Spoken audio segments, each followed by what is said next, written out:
Hello everyone, কেমন আছো সবাই? আশা করি খুব ভালো আছো। আমি চলে আসলাম আরেকটা খাবার ব্লগ নিয়ে। এটা হচ্ছে শনিবার রাতে ডিনার করতে গেছিলাম বাইরে। এখানে দেখতে পাচ্ছ আমি লাচ্ছা পরোটা নিয়েছিলাম উইথ ছোলে, আর এটা হচ্ছে পনির পিৎজা।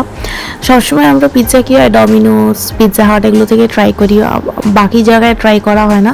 তো আমি A2B থেকে আমরা পনির পিৎজা ট্রাই করেছিলাম, বেশ ভালো ছিল খেতে।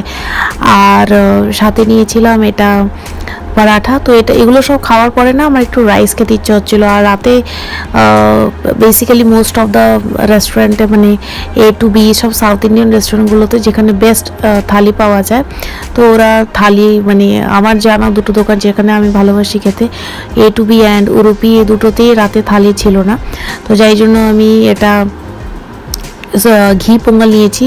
আর একটা পোঙ্গলের মধ্যে এরা যে কত গোলমরিচ দেয়, মোটামুটি 10-15টা আমি পেয়েছিলাম। আর ঘি দেখো চপচপ করছে। তারপর চলে আসলাম আমি পরের দিন সানডের ব্লগ নিয়ে।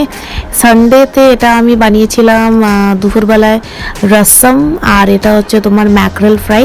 রসমের ভিডিও দেখতে চাইলে আমাকে কমেন্টে জানাবে। ততক্ষণের জন্য টেক কেয়ার, ভালো থেকো, বাই।